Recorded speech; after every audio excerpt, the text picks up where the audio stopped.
नमस्कार, मैं एडवोकेट अभिषेक बहुगुणा और आप देख रहे हैं द लीगल पहाड़ी।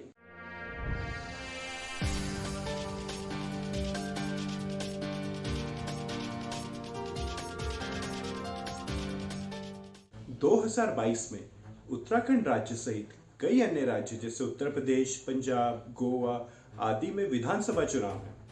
इसी के मद्देनजर द लीगल पहाड़ी शुरू कर रहा है संविधान सीरीज, जिसमें हम बात करेंगे संविधान की, आपके और आपके वोट के अधिकार की शक्ति की, नेताओं की पोल खोल और संविधान द्वारा प्राप्त अधिकारों पर। इस खास कार्यक्रम के दूसरे एपिसोड पर आपका स्वागत है। कल हमने बात करी थी राज्य के विधानमंडल यानी विधानसभा से संबंधित संविधान में दिए उल्लेख पर। आज हम बात करेंगे भारत के संविधान के अंतर्गत और संविधान के अनुसार विधानसभा के सत्र और विधानसभा की विधान प्रक्रिया के विषय में। भारत के संविधान में जिस तरह भारत की संसद के लिए सत्र की व्यवस्था की है, उसी तरह राज्यों के विधानमंडल के लिए भी सत्र की व्यवस्था है। अनुच्छेद 174 के अनुसार राज्य विधानमंडल के प्रत्येक सदन को ऐसे समय तथा ऐसे स्थान पर जैसा वो उचित समझे अधिवेशन के लिए आहूत करेगा, किंतु शर्त यह है कि गत सत्र के अंतिम दिन तथा अगले सत्र के प्रथम बैठक के लिए नियत तिथि के बीच 6 माह से अधिक का अंतर नहीं होना चाहिए। इसका अर्थ यह है कि असेंबली कम से कम साल में 2 बैठकें अवश्य करे तथा इसके मध्य का अंतर 6 महीने से अधिक न हो। राज्य समय समय पर किसी भी सदन का सत्वसान यानी स्थगन अनिश्चित काल तक कर सकता है, लेकिन जहां पर उस सदन का सत्वसान कर दिया गया है तो नए सत्र को 6 महीने के भीतर ही अवश्य आहूत किया जाएगा। राज्यपाल के लिए जरूरी नहीं है कि वह राज्य के विधानमंडल के दोनों सदनों के साथ ही आहूत करे अथवा साथ ही सत्रवासन यानी कि स्थगन की घोषणा करे। राज्यपाल राज्य की विधानसभा को भंग कर सकता है। विधानसभा के भंग और उसके सत्वसान के संबंध में राज्यपाल कुछ सीमा तक अपने विवेक के अनुसार कार्य करता है। उसका विवेक वाद का प्रश्न नहीं हो सकता, इसलिए उसे इस आधार पर चुनौती नहीं दी जा सकती कि वह उसका प्रयोग दुर्भावना से कर रहा है। प्रेसिडेंशियल रेफरेंस 2002 के मामले में राष्ट्रपति ने उच्चतम न्यायालय को यह परामर्श देने के लिए सौंपा कि अनुच्छेद 174 के अंतर्गत राज्य विधानसभा के वितरण के पश्चात 6 महीने के अंदर चुनाव कराने के लिए निर्वाचन आयोग बाध्य है। इस मामले में तथ्य इस तरह थे कि 27 फरवरी 2002 को गोधरा कांड के कारण राज्य में सांप्रदायिक दंगा भड़क उठा। राज्य सरकार ने स्पष्ट शीघ्र निर्णय लिया, जिसके पश्चात मुख्यमंत्री ने इसका राजनीतिक लाभ लेने के उद्देश्य से विधानसभा को समय से पहले बंद कर दिया और राज्यपाल से चुनाव कराने की सिफारिश करी। चुनाव आयोग ने निर्णय लिया कि राज्य में चुनाव कराने के लिए परिस्थिति अनुकूल नहीं है, चुनाव नहीं कराए जा सकते।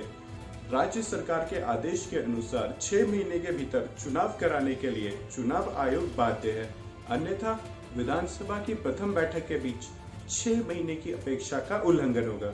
इसी मामले पे उच्चतम न्यायालय की 5 न्यायाधीशों की संविधान पीठ ने गुजरात राज्य के इस तर्क को मानने से इनकार कर दिया कि अनुच्छेद 174 के तहत एक बैठक दूसरे विधानसभा की बैठक के बीच 6 महीने से अधिक समय बीतने की अपेक्षा की गई है।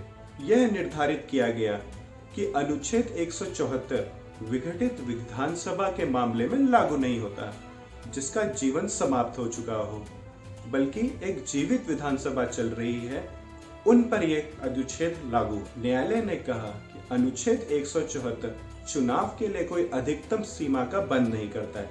चुनाव कराने की शक्ति निर्वाचन आयोग में ही निहित है। लोक प्रतिनिधित्व अधिनियम की धारा 14 और 15 से यह स्पष्ट होता है कि यह उपबंध जिसने किया है कि राष्ट्रपति और राज्यपाल निर्वाचन आयोग की सिफारिश पर चुनाव कराने की तारीख तय करेंगे। किसी भी विधानसभा का मुख्य पदाधिकारी अध्यक्ष होता है, उसका चुनाव विधानसभा के सदस्यों द्वारा अपने सदस्यों से किया जाता है। भारत के संविधान के अनुच्छेद 107 संसद के अंतर्गत विधि बनाने की प्रक्रिया है, उसी प्रकार राज्यों में भी विधि बनाने की प्रक्रिया भी होती है। धन विधेयक और वित्त विधेयक के अतिरिक्त कोई भी साधारण में से दोनों में से किसी भी सदन में प्रस्तुत किया जा सकता है और केंद्र की ही तरह दोनों सदनों द्वारा ही पारित किया जाना आवश्यक है। यदि कोई विधेयक विधानसभा द्वारा पारित करके भेज दिए जाने के बाद उसके द्वारा अस्वीकृत किया जाता है या विधान परिषद को भेजे गए विधेयक पर बिना विचार किए 3 महीने से अधिक समय तक अपने पास रखे रखती है या विधेयक ऐसे संशोधनों सहित पास करके भेजा जाता है जिस पर विधानसभा सहमत नहीं होती है और विधानसभा उसी विधेयक को दोबारा बिना संशोधन के उस रूप में ही पारित कर देती है या संसद सत्र में पारित कर देती है, या फिर विधेयक इस प्रकार विधान परिषद को भेजा जाएगा कि विधानसभा द्वारा पारित हो जाने के बाद विधेयक विधान परिषद को भेजे जाने के बाद विधान परिषद द्वारा अस्वीकार कर दिया जाता है, या फिर विधान परिषद 1 माह से अधिक समय तक उसे बिना पारित किए रखे रखती है, या विधान परिषद द्वारा ऐसे संशोधनों सहित पारित होता है जिन्हें विधानसभा स्वीकार नहीं करती है, तो विधेयक दोनों सदनों द्वारा उसी रूप में पारित समझा जाएगा जिस रूप में वह विधानसभा द्वारा दूसरी बार पारित किया गया। अनुच्छेद 198 में दी गई परिभाषा केंद्र विधि निर्माण से संबंधित अनुच्छेद 110 में दी गई परिभाषा के समान ही है। केंद्र विधानमंडल की तरह ही धन विधेयक राज्य की विधानसभा में पेश किए जा सकते हैं। विधानसभा द्वारा पारित किए जाने के पश्चात धन विधेयक को विधान परिषद की सिफारिश के लिए भेज दिया जाता है। विधेयक प्राप्त करने की तिथि से 14 दिन के भीतर ही विधान परिषद को अपनी सिफारिश के तहत इन्हें अवश्य लौटा देना चाहिए। यह विधानसभा पर निर्भर करता है कि वह विधान परिषद द्वारा की गई सिफारिश को आंशिक या पूर्णतः स्वीकार कर ले या फिर उसे स्वीकार ना करे। जब एक विधेयक दोनों सदनों द्वारा पास किया जा चुका है तो वह राज्यपाल के पास उसकी अनुमति के लिए भेज दिया जाता है। राज्यपाल का निम्न प्रकार की घोषणा इसमें कर सकता है। पहला, वो विधेयक को स्वीकृति दे सकता है या अपनी स्वीकृति रोक सकता है।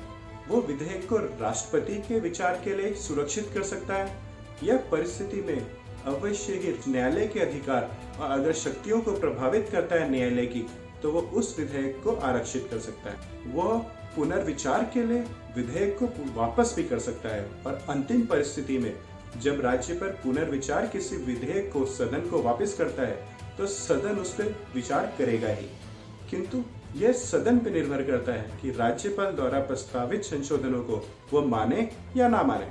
किंतु अगर दोबारा यदि वह विधेयक अपने पूर्ण रूप में संशोधित रूप में सदनों द्वारा पारित हो जाता है तो राज्यपाल उसे वापस नहीं कर सकता। इस बात से स्पष्ट है कि राज्यपाल को कोई विशेष अधिकार नहीं है, या तो विधेयक पर अपनी स्वीकृति दे या फिर उसे वो राष्ट्रपति के विचार के हेतु आरक्षित कर दे। जहां पर विधेयक राज्यपाल द्वारा राष्ट्रपति के विचार हेतु आरक्षित कर लिया गया हो वहां राष्ट्रपति जी के पास उसके संबंध में 3 रास्ते हैं। जैसे वो विधेयक पर स्वीकृति दे दे या अपनी स्वीकृति रोक ले। यदि उक्त विधेयक धन विधेयक नहीं है तो वह उसे पुनर्विचार हेतु राज्य के विधानमंडल या सदनों को भेज सकता है तथा कतिपय संशोधन समझा सकता है। राज्य के विधानमंडल को उस विधेयक के प्राप्त हो जाने के पश्चात 6 महीने की अवधि के अंदर अवश्य विचार कर लेना चाहिए। यदि उसी सदनों को पुनः उसी रूप में संशोधन सहित वापस कर दिया तो वो राष्ट्रपति पर निर्भर है कि वो चाहे तो उस पर अपनी अनुमति दें या फिर ना दें। संविधान सीरीज में आज इतना ही।